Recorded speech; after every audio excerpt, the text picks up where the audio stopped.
Dicevamo che a fianco a tutta la ricca collezione di manoscritti, conserviamo anche 8.000 manoscritti autografi, per lo più lettere, oltre a questi riccamente miniati che vi ho mostrato, ma la gran parte dei fondi storici è costituita da libri antichi a stampa, a partire ovviamente dagli incunaboli, cioè dai libri stampati dall'invenzione della stampa, grosso modo alla metà del 400 fino al 1500. A Padova furono attivi circa 15 prototipografi, si data probabilmente al 1470 con un documento di associazione la prima produzione, anche se non ne sono noti incunaboli. Il primo noto risale al 1471, il primo tipografo è stato Lorenzo Canozzi da Lendinara, che insieme al fratello Cristoforo, oltre a realizzare opere appunto di incisione lignea, come l'armadio della sagrestia, che potete tuttora ammirare al Santo, si dedicò all'arte della stampa.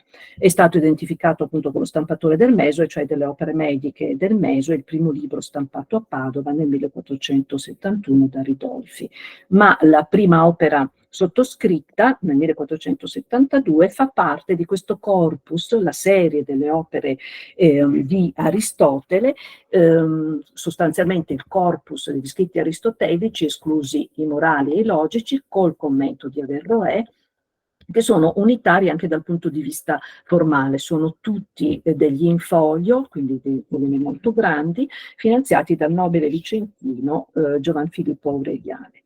Il primo volume sottoscritto, vi dicevo, è il De Anima, opera atque ingenio Laurenti Canozzi Lendiranensis.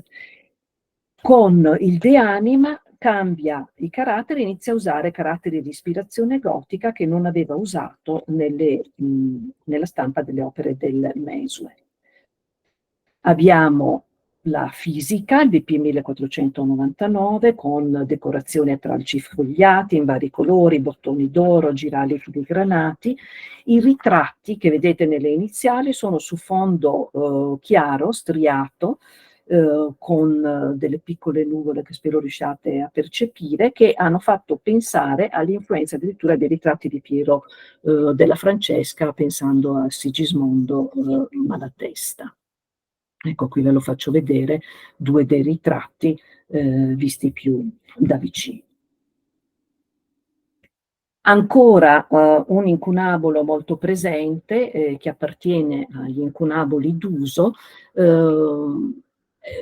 è questo Fascicus Medicinae, che appartiene a una ricca collezione dei libri di medicina che la biblioteca conserva e che viene attribuito a Johannes de Ketam, che in realtà non è lo scrittore né il raccoglitore, ma il detentore dei due manoscritti che circolavano e che contenevano questa raccolta di trattati, sono 6 trattati medici medievali, indipendenti e piuttosto diversi da loro, ma che venivano usati nella medicina pratica. Precocemente nel 1491 viene stampato in latino la raccolta, e subito dopo, nel 1494, proprio per la grande diffusione, la grande richiesta da parte del mercato di questo volume, se ne stampa anche un'edizione in volgare. È considerato la prima opera medica illustrata ad apparire a stampa. Tra le illustrazioni notevolissime abbiamo la lezione di anatomia, che qui che vedete ancora rappresentata con il docente in cattedra, e non è quello che esegue, come sarà poi nel Cinquecento, la dissezione anatomica, ha invece dei medici che seguono le sue indicazioni. Abbiamo la ruota delle urine, perché la coloritura delle urine e la raccolta delle urine era uno strumento di diagnosi importantissimo per tutta la medicina antica. Abbiamo la visita all'ammalato e la prima rappresentazione della donna gravida. Quindi non si conosce l'autore delle illustrazioni, ma questo è un incunabolo assai prezioso proprio perché appunto tramanda le prime rappresentazioni mediche a stampa.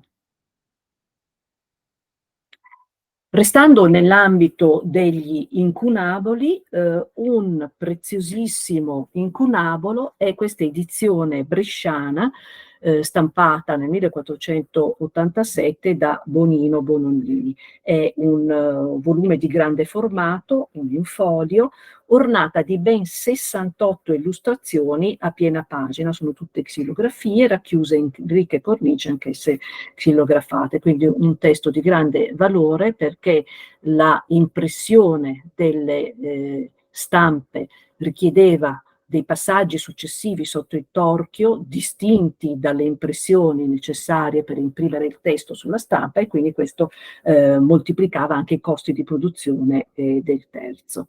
Le tavole per lo più affiancano il testo, anche se c'è qualche equivoco, fino al primo canto del Paradiso. Le immagini sono molto suggestive, a volte un po' ingenue, ma rivelano quanto fosse arduo per gli artisti rendere per immagini le allegorie dantesche. Curiosamente, se lo potete notare anche in questa immagine, nelle prime tavole viene predisposta una sorta di tassello sopra i personaggi principali raffigurati, pensati perché il lettore vi potesse inserire i loro nomi. Ecco, qui abbiamo rappresentato il canto secondo dell'Inferno, la xilografia si svolge in due sequenze: in primo piano abbiamo Dante e Virgilio in atto di mostrare la strada a colloquio, e più in alto Dante con Virgilio con le mani rivolte verso l'alto si rivolge a Beatrice, raffigurata in una nuvoletta luminosa che discende dal cielo. In realtà è un fraintendimento del canto. Un'altra importante edizione di Dante ci consente di passare a vedere qualche esemplare del Cinquecento. Questo è il Dante con l'esposizione di Cristoforo Landino ed Alessandro Vellutello, stampato a Venezia da Giambattista e Marchio Sessa fratelli nel 1578. La Biblioteca Civica ne custodisce 2 esemplari, è una edizione splendida, di formato più piccolo, non è un infolio, e segue di 14 anni la prima pubblicata dai fratelli Sessa. Nel frontespizio è inciso un ritratto di Dante che riprende il noto ritratto di Agnolo Bronzino. Il poeta vi è raffigurato con la colonna d'alloro e con il naso molto pronunciato, per cui l'edizione è nota come edizione del Gran Naso o del Nasone. È un'edizione importante non solo per le immagini, ma appunto perché Sansovino, il curatore, l'ha impostata mettendo a confronto il commento quattrocentesco di Cristoforo Landino con quello cinquecentesco del Vellutello. Il testo poetico vi appare in carattere corsivo, mentre il commento, che è disposto a 2 colonne come si usava, è in tondo. Ha un ricchissimo apparato iconografico perché presenta ben 97 xilografie, che sono tratte dall'edizione Marcolini del 44, che sono o a piena pagina o inframmezzate al testo, cosa che appunto richiedeva un'attività tipografica ancora più laboriosa. Vi mostro per confronto una edizione aldina, la sua prima edizione della commedia, pubblicata col titolo di Le terze time di Dante nel 1502, ed è un volume di piccolo formato, Enchiridion, un libellus portatiles, cioè Enchiridion, un libro che può stare nelle mani, ed è importantissimo sia dal punto di vista bibliologico sia dal punto di vista filologico, perché il testo è quello curato da Pietro Bembo, a correttezza proprio della filologia, correttezza e purezza filologica del testo. Si inserisce questo volume in una serie innovativa ideata da Aldo Manuzio per pubblicare i testi dei grandi classici greci e latini e bestseller della letteratura volgare. Tutti i volumi hanno un'impeccabile cura filologica e un design senza precedenti, perché sono appunto portatili, di piccolo formato, e viene usato per la prima volta il carattere corsivo, arioso e leggero, appositamente realizzato da Francesco Griffo. Il testo è mh, mh, libero di dominare la pagina senza essere accompagnato dal commento che tradizionalmente avvolgeva i testi nei volumi quattrocenteschi. Di fatto è l'invenzione del libro come lo conosciamo oggi. Qui vi ho messo un altro esempio di un'edizione di classico, questo è stampato a Venezia da Comendatrino nel 1541 ed è un testimone di una ricchissima produzione editoriale uno forse il più prolifico stampatore del Cinquecento, Comendatrino.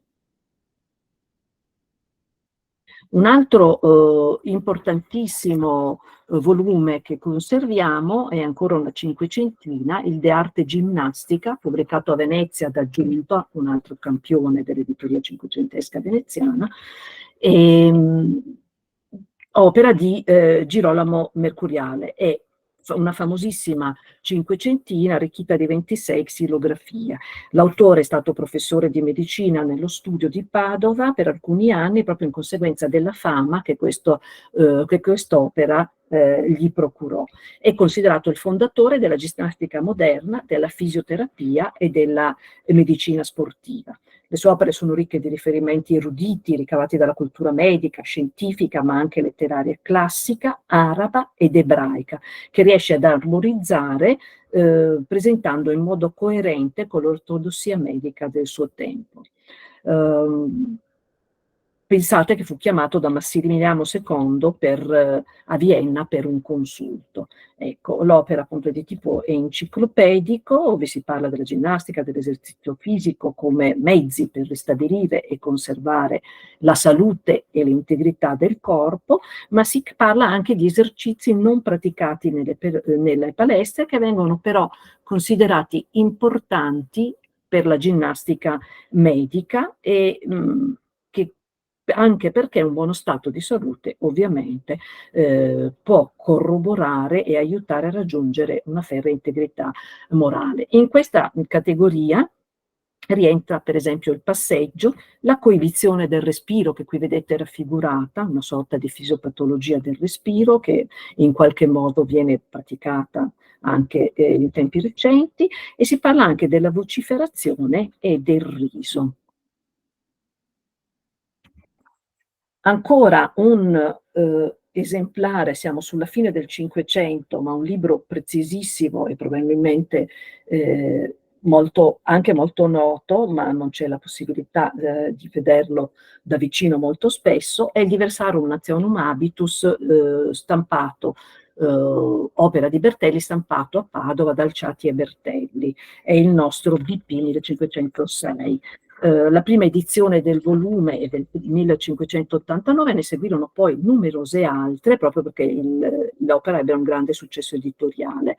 Oggi sono noti pochi esemplari completi dell'intera raccolta, che è pregevole dal punto di vista documentario e artistico per la qualità dei rami, quindi non abbiamo più xilografie ma incisioni da rame, e gli incisori sono restati anonimi. Noi abbiamo una riedizione in 3 tomi che consta di ben 257 incisioni che rappresentano i costumi e i popoli di tutto il mondo. La fortuna commerciale fu enorme proprio grazie alle immagini curiose rappresentate che rispondevano a una sorta di gusto geographicus che impazzò nel Cinquecento. Vi ho messo alcune immagini, questa è la cortigiana veneta che ha questo curioso cartiglio a battuta che consente di vedere anche le calzature sotto, o questa curiosa rappresentazione di popolazioni nordiche che pattinano su ghiaccio o una slitta trainata appunto su per mare congelatum. È rappresentato il mercatore padovano, la nobile padovana, i portatori di vino patavini, il contadino, scusate, che vende le ricotte, rusticus ricotte venditor patavinus, dei villani, la rustica genuese e la rustica pedemontana, ma anche ad esempio Il cuoco del sultano turco, o questa che è la prima rappresentazione del gioco del calcio, Ludus quem Italy appellant il calcio. E parlando di sport o di manifestazioni che richiedono l'impiego della forza e del movimento, mi fa piacere mostrarvi un piccolo volumetto, Barriera fatta in Padova, il Carnovale del 1605, stampato a Padova da Pasquatis nello stesso anno, composto da Annibale Orsato. Si tratta della descrizione di un torneo barriera tenutosi in corte del Capitanio nel 1605, descritta appunto da Annibale Orsato e organizzata da Roberto degli Ovizi, padre del più noto Pio Enea. Nelle piazze a Padova, come in altre città, nelle feste pubbliche, si potevano inscenare regolarmente incontri cavallereschi, cioè combattimenti simulati a piedi o a cavallo, e ne abbiamo alcune preziose testimonianze sia testuali sia per immagini. Veniva allestito un impianto mobile, quindi tutte le strutture che vedete sono lignee, movibili, sono appunto la lizza, il recinto con lo steccato che racchiudeva la zona del gioco, e aveva anche i gradoni e le tribune per poter ospitare il pubblico. Sono tutti quindi apparati effimeri e decori mobili del quale non avremo memoria se non avessimo anche queste immagini, avremo solo testimonianze testuali. Fortunatamente piccoli volumetti come questo ce ne raccontano la sontuosità. Il teatro era uno steccato lungo 100 piedi e largo 40, c'era un alto monte bellissimo sull'altro lato, c'erano delle logge con 3 archi, insomma era una spettacolare macchina scenica che rispondeva al canone dell'illusione, alla poetica della meraviglia tipica del Seicento. Si realizzavano delle macchine dotate di movimento e architetture con nuvole calate dall'alto che dovevano suscitare stupore. Questo è un carro appunto che viene introdotto prima del combattimento, e vedete sulla sinistra la ruota per i fuochi artificiali che facevano appunto parte di questo apparato di spettacolo. E parlando di spettacolo, un altro preziosissimo documento è questo volume, L'orologio del piacere, è un volume prodotto insieme ad altri 10 a Piazzola nel Luoco delle Vergini nel 1685. Il testo è di Francesco Maria Piccioli, che vi descrive le feste, gli intrattenimenti durati 3 giorni nella villa di Marco Contarini a Piazzola sul Brenta in occasione della vita del duca di Brunswick, che aveva sostenuto con dei finanziamenti la Serenissima nella guerra contro i turchi. Nelle 3 giornate di feste si alternano banchetti, rappresentazioni sceniche, e le anime dello spettacolo, degli intrattenimenti musicali sono proprio le Vergini. Si trattava di 30-40 orfane che Marco Contarini ospitava con lo scopo filantropico di dare loro una formazione nel tema appunto della musica e del canto, curiosamente canto laico e non sacro come si usava nei conservatori veneziani, ma le fanciulle si dedicavano anche all'aromateria, si dedicavano anche alla produzione di sorbetto e soprattutto alla tipografia, perché nel Loco delle Vergini, lo spazio loro dedicato, erano attive addirittura 3 officine, una per i rami, per le illustrazioni, una per le stampe e una per la produzione proprio dei libri.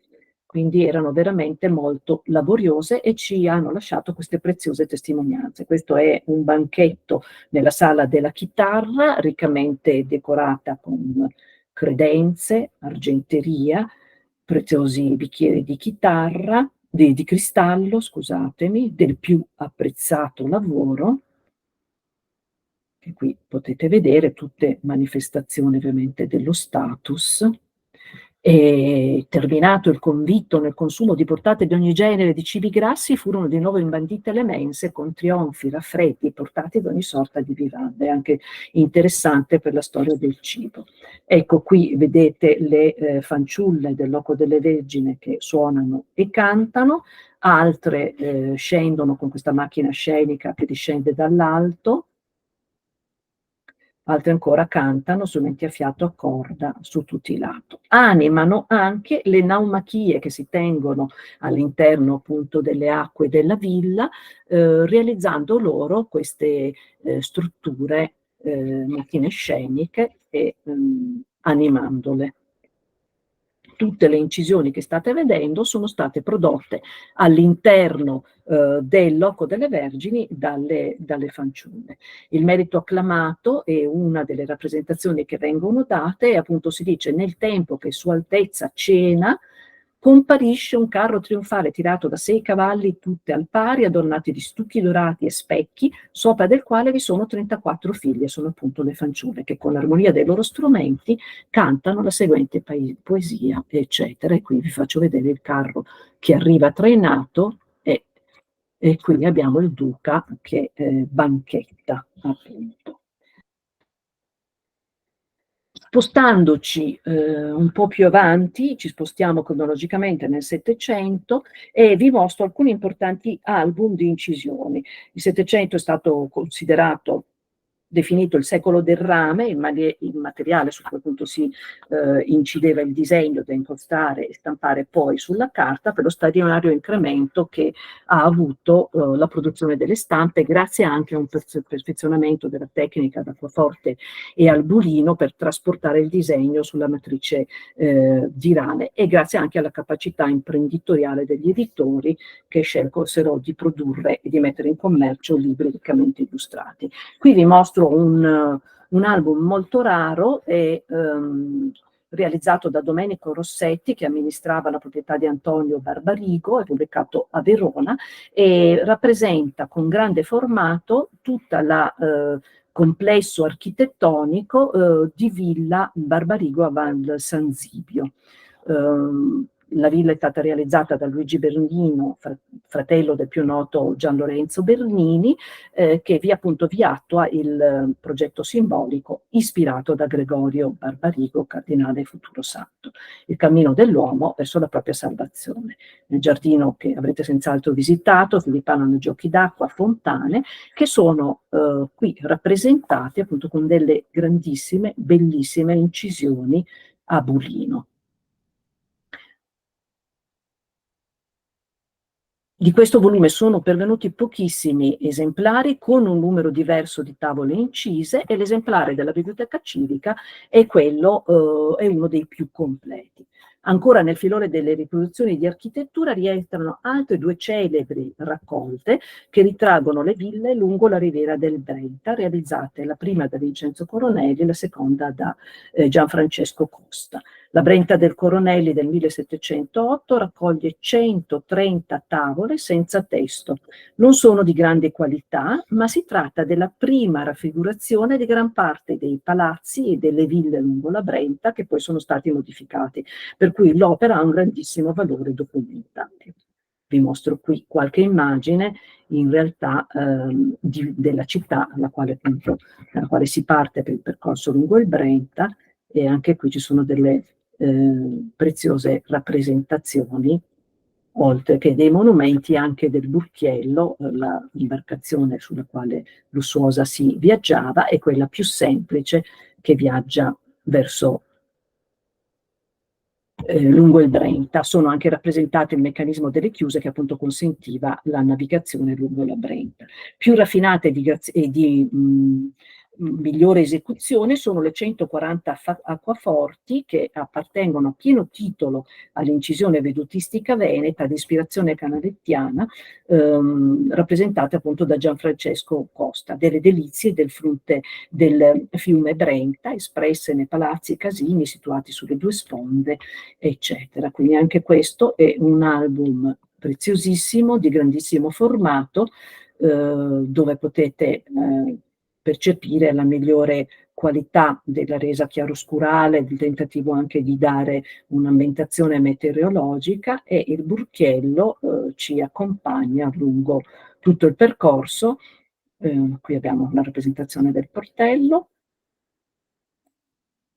per arrivare appunto alla fine del percorso.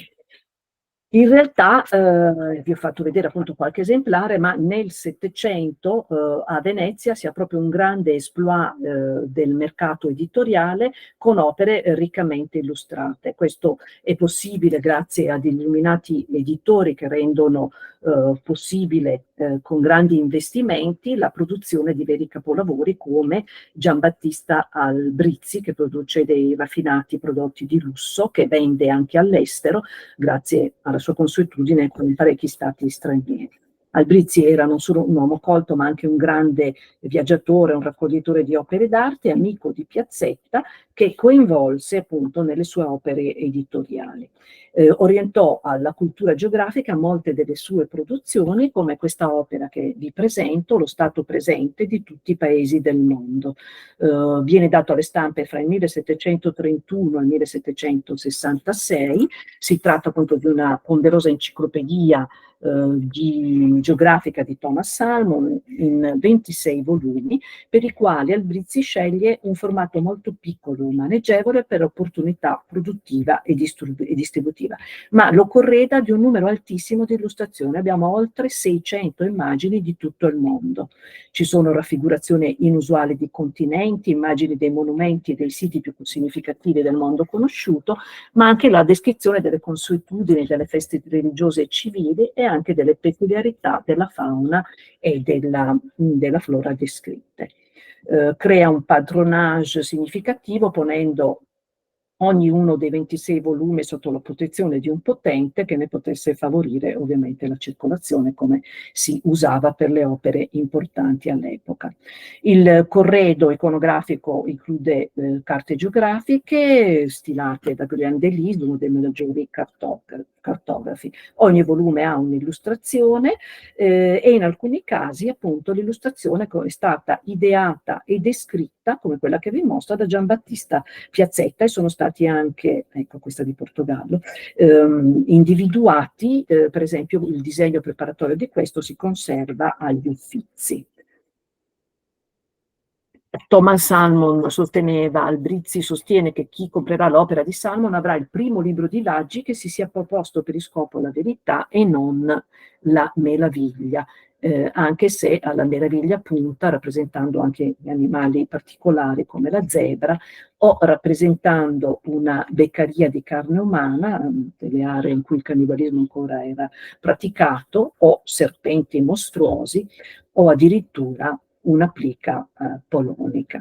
Ovviamente la fortuna della pubblicazione fu eclatante, ne ha avviato una seconda edizione già quando si stava pubblicando l'8º volume della prima. Qui c'è una dimostrazione della marcia della carovana verso la Mecca, dal Cairo alla Mecca.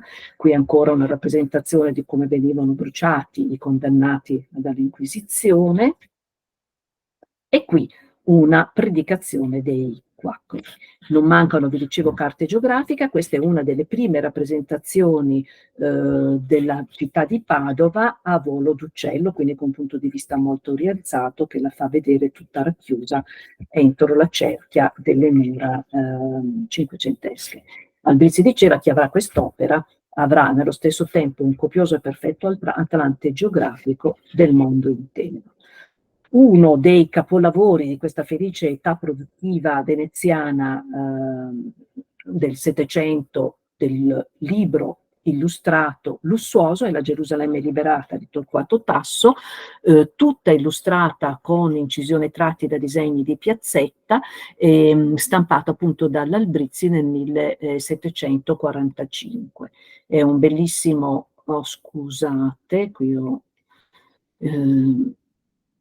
anticipato una presentazione di una edizione della tipografia del seminario, sulla quale non mi soffermo perché avete avuto già una relazione e avrete l'incontro alla biblioteca del seminario. Vi ho solo voluto presentare le tavole dell'Encyclopédie Méthodique, che è appunto un'imponente opera impresa commerciale avviata dalla tipografia del seminario del 1783, che prosegue fino al 1801, con 200 tomi, dei quali 40 contengono incisioni che illustrano le varie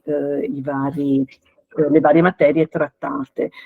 Era un'opera colossale, voluta appunto da Giovanni Coi, che decide di ristamparlo quando ancora sta uscendo l'edizione francese, appunto della Méthodique, che ricompone, diciamo, l'Encyclopédie di Diderot presentando la Fermaterie.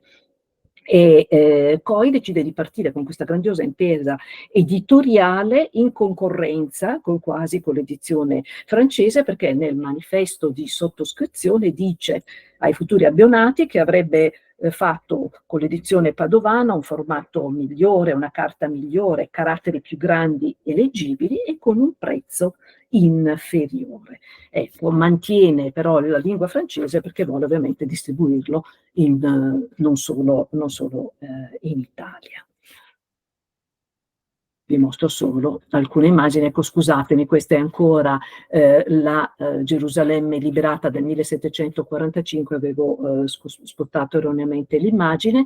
Vi dicevo, sì, sono oltre 50 incisioni da disegni di piazzetta, ci sono tavole a piena pagina per ogni canto, finalini e vignette che racchiudono l'argomento, tutte realizzate da diversi incisori, ma su disegni di Giambattista Piazzetta. Un altro capolavoro dell'editoria del Settecento è questa, che vede impiegato come disegnatore delle incisioni invece Giambattista Tiepolo. È l'edizione del Paradiso perduto di John Milton, appunto stampato a Verona nel 1942. In realtà viene pubblicato con un falso logo di stampa, Parigi, perché la traduzione di Paolo Rolli, che viene pubblicata, era stata messa all'indice, per questo si utilizza un falso logo di stampa per poter eludere la censura. Diciamo che sono veramente delle immagini incantevoli, sono quasi dei quadri. Sempre nell'ambito di questa cospicua produzione settecentesca c'è un grandissimo numero di Atlanti che segue anche la nascita della geografia come disciplina indipendente, e vi mostro solo queste immagini dall'Atlante Novissimo, pubblicato a Venezia da Zatta fra il 1775 e il 1785. Si tratta di 4 bellissimi volumi in folio che vedono una ricchissima presenza di vignette tratte da disegni di un altro famoso pittore del Settecento, Pietro Antonio Novelli, con paesaggi e piccole figure che vanno ad abbellire le carte geografiche e il testo. In questa carta ve la segnalo perché è rappresentato il planisfero celeste, in basso a sinistra vedete, fra le 4 specule di tutto il mondo scelta, quella di Padova, che era stata da poco allestita dall'architetto Carlo Cerato. Un altro episodio importantissimo del Settecento, in particolare padovano, è la produzione editoriale della stamperia Volpi Cominiana, attiva dai primi del Settecento. La biblioteca conserva la raccolta pressoché completa, che è stata ampiamente studiata, è stata pubblicata dal dottor Marco Callegari, e qui vi mostro la libreria dei Volpi e la stamperia cominiana, che è sostanzialmente un catalogo sia della biblioteca privata, ma anche con gli annali di tutte le pubblicazioni della Volpi Cominiana, una editrice tipografa che si distinse per la qualità filologica, oltre che per la qualità bibliologica dei volumi scelti. E in questo volume, oltre appunto ad avere l'annale, ha anche pubblicato una piccola operetta, varie avvertenze utili e necessarie agli amatori dei buoni libri, che mi sembra molto pertinente con la nostra serata, perché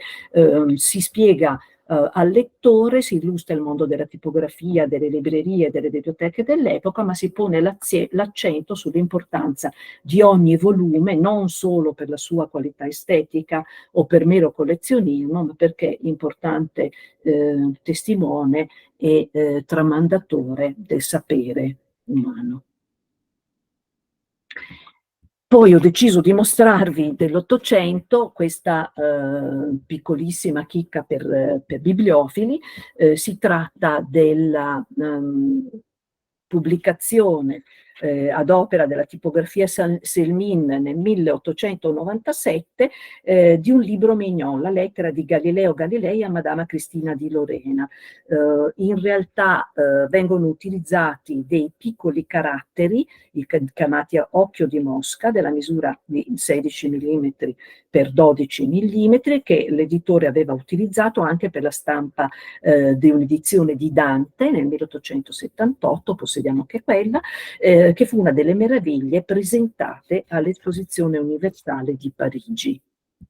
E a proposito delle edizioni pubblicate in occasione delle grandi esposizioni, dell'Esposizione Universale, abbiamo tutta una raccolta dei volumi, delle rubriche e persino dei quotidiani che si stampavano velocissimamente a partire dalla seconda metà dell'Ottocento in occasione delle grandi esposizioni, che sono veramente ricche di curiosità. Ad esempio questo è un disegno per un pan di Spagna realizzato alla Great Exposition di Londra nel 1851 dai panettieri, dai pasticceri italiani, e questa è la rappresentazione del grande banchetto inaugurale che vi si diede. Ma ancora nell'Ottocento, fra le importantissime edizioni che abbiamo dell'Ottocento, abbiamo questa edizione inglese con oltre 30 litografie che rappresentano le scoperte e le operazioni di ritrovamenti archeologiche del nostro Giovan Battista Belzoni, il fondatore, diciamo, dell'egittologia. Proseguo, anche se siamo abbastanza avanti, e mi avvio alla conclusione. Volevo segnalarvi un fondo particolare non librario, la raccolta iconografica padovana, con questo disegno querellato del 1764 che rappresenta la città vista da Occidente, enfatizzando la cerchia muraria rinascimentale, che è usato dal Comitato Mura come simbolo proprio del comitato, ma l'acquerello originale è conservato, fa parte della raccolta della biblioteca civica di Padova. La raccolta iconografica ha 11.000 pezzi, si va dalla cartografia storica, quella ornamentale, all'iconografia di paesaggio e all'iconografia di persone. Fra la cartografia vi mostro questa, che è la prima rappresentazione della città di Padova, la vedete al centro del suo abitato. È un documento su pergamena molto importante perché è opera di Francesco Squarcione, il fondatore della scuola pittorica, la quale studia anche Andrea Mantegna, e viene incaricato probabilmente dalla Repubblica Serenissima di stilare una serie di carte che documentino il territorio, e per questo viene esentato dall'estimo, e in biblioteca si conserva anche il documento originale di esenzione dall'estimo di Francesco Squarcione. Un altro pezzo molto importante della raccolta iconografica è questo disegno settecentesco, è il disegno di un perito pubblico, quindi un disegno dotato, la cui opera aveva valore di pubblica fides con un atto notarile, a documentare la città percorsa dalle acque, perché questa perizia per immagini è a corredo di una perizia fatta da Sertorio Orsato per risolvere i problemi di idraulica della città, che, percorsa da numerosi canali, aveva problemi di esondazioni, di drenaggio delle acque, problemi che perdurano fino ai primi del Novecento, e sono qui documentati sempre all'interno della raccolta iconografica con questo disegno di un ingegnere Pietro Antonio Letter, che ai primi dell'Ottocento, siamo in un periodo di dominazione francese, rappresenta, li vedete visti dall'alto, i mulini ancora attivi a Ponte Molino, proprio perché Padova era una città d'acque. E questa è una fotografia che documenta lo stato di decadimento dei medesimi mulini nel 1802 per una esondazione, subito dopo sono abbattuti, ma è anche un importantissimo documento non solo di un tratto urbanistico della città, ma anche è importante per la storia della fotografia perché è una ripresa di Luigi Borlinetto, uno dei più insigni studiosi della fotografia nell'Ottocento, professore di fisica, sperimentatore di varie tecniche fotografiche, al quale si deve un'importante campagna fotografica anche della Cappella degli Scrovegni.